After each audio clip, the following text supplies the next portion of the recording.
Sveiki, aš net nepristatinėsiu Aleksandro Makejevo, gerai, nes tai darosi juokinga ir aš visiškai nenoriu, nei aš koks labai ten vedėjas, nei aš noriu būt pajuokų objektas, ar ne?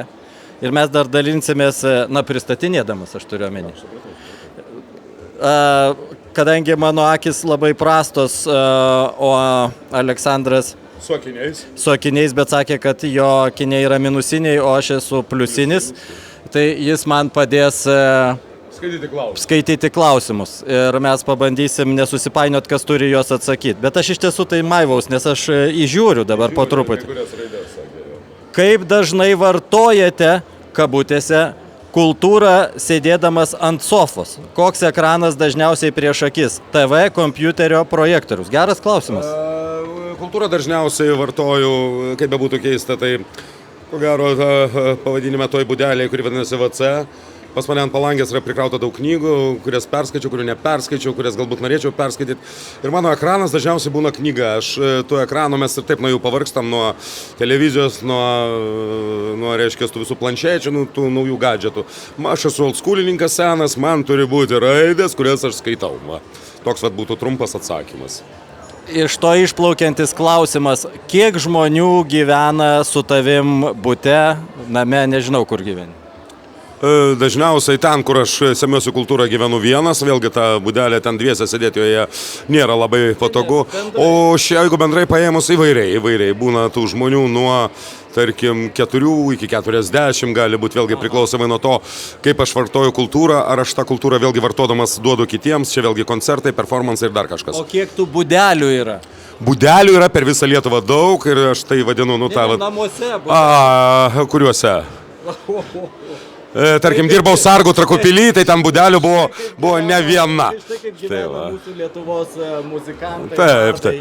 Ir vėlgi dabar turim ofisą Lukiškių kalėjime, ten vėlgi ne viena būdelė, ten vėlgi išeina dažniausiai bevartojant, sėdi vienas, bet girdi žingsnius, tai tada supranti, bevartojant kultūrą, kaip skau, skaitant, šnekant, galbūt net rašant, nes tu kai vartoji kultūrą, kartais pačiam kyla noras išreikšti tą pačią kultūrą, aš nešneku apie fiziologinius tos reiškia dalykus, aš šneku apie dvasinius. Kadangi aš jų per daug neskiriu, fiziologiniai, dvasiniai, tai man kaip ir viskas aišku. Taigi, maestro Makejevas naudoja kultūrą tualete. Labai aiškiai, jo kultūros centras yra tualetas. Labai taip. Vienas mano draugas buvo Kuboje, reiškia, Hemingvėjaus trobelį, užėjo, reiškia, irgi tą VC Ernesto ir jis man atsiunčia žinutę, sako, žiūrėk, sako, Makejevai, pas Hemingvėjo tualete, kaip pas tave tualete Trakuose namuose, knygų pridėta irgi. Tai mes su Ernestu Hemingvėju, man atrodo, vienodai vartodavom tą kultūrą, panašiai, tai kuo aš labai džiaugiuosi. Iš principo, jeigu taip šalia būtų Ernestas, neatskirčiau aš jūsų, tai gal turbūt taip. Ernestas Hemingvėjus, mėly kultūros vartotojai, tai yra Amerikos rašytojas, parašęs tokius romanus kaip Senis ir jūra, Anapus upės medžių paunksmėje, Kam skambina varpai, Kilimandžaro sniegynai, tai nėra bardas. Bardas yra Makejevas. Aš ne bardas, irgi aš Dainius. Dainius, okei. Aš nežinau. Yra puikus žodis, kodėl mes vadinam bardais, yra puikus lietuviškas žodis Dainius. Žmogus dainuojantis Dainius, tai va. Man skamba daug smagiau, iš tiesų.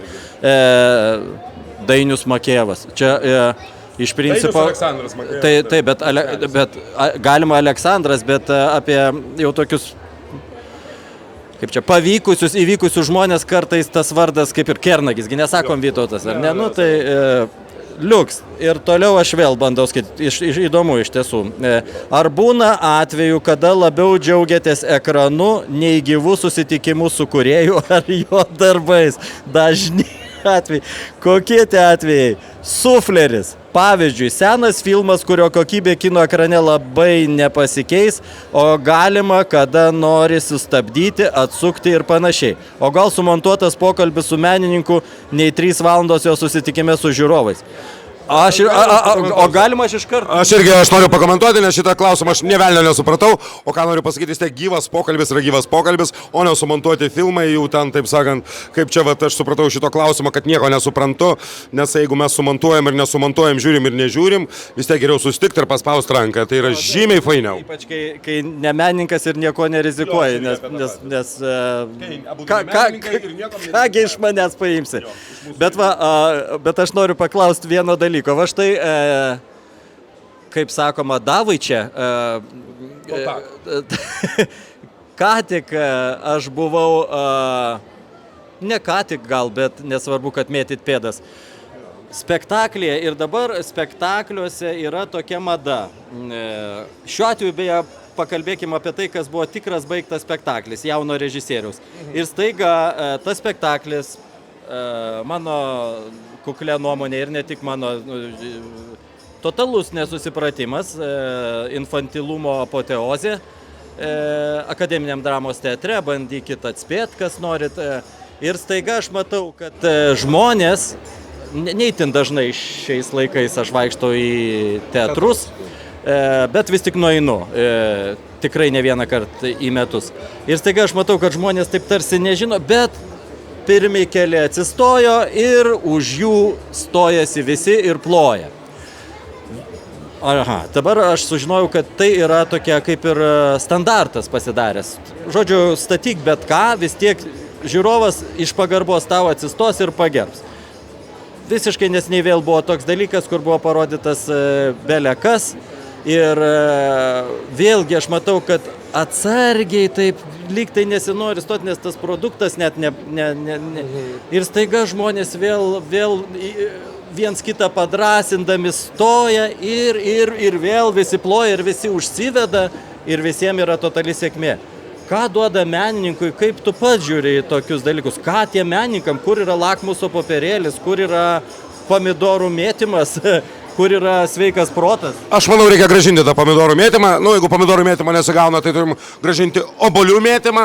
Taip sakant, ką darysi, nes, menas turi būti menas, aš manau, o ne vardan to kažkas daromi, kažkokie performansai, dėl kurių visi atsistoja ir ploja. Ir va taip padrasindami mes daug analfabetų galbūt išleidžiame tą meninę erdvę. Aš apie save irgi ką šneku, nes nesu tikrai kultūringas žmogus, nes mane tai nervina visokie operatoriai, kurie filmuoja ir va taip, matosi, kad jis filmuoti nemoka. Matosi, žmogus pirmą kartą išleistas prie kameros. Nežinau, daugiau nieko nemesiu, nes gaila saldainių. Tai va, mes turime pagaliau susiimti ir suprasti, nes dekadansas negali tęstis amžinai. Aš labai atsiprašau, Dainius Makėjevas užsivedė ir, bet mes Lietuvoje trūksta. Aš pasidariau jūs. Aš davedžiau. Lietuvoje trūksta impulsyvumo, taip kad šitie du tokie įvykiai, vengriškų obuolių metimas. Mano naujas spektaklis Obuolys saldainis. Mes du aktoriai, vienu žodžiu, Linas Ryškus ir Aleksandras Makėjevas, ką tik pristatėm savo performansą. Prašom visiems atsistoti, ploti ir mus garbinti. Garsiau! Aš pabrėžiu, kad šitam performanse dalyvavo Dainius Makėjevas, aš buvau įtrauktas prieš mano valią. Reikia teisintis toks scenarijus, aš pats jį parašiau.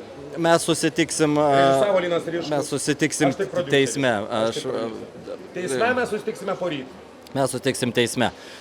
Žodžiu, aš nieko dėtas, aš labai atsiprašau. Baigiam performansą, nes mus primuštoj. Abudu. Užtenka? Ok. Už nugaros labai aukštas ir pakankamai tvirtai sudėtas prodiuseris. Gerai, nesiteisinam, bėgam iš čia. Sakė, kad jau mes einam.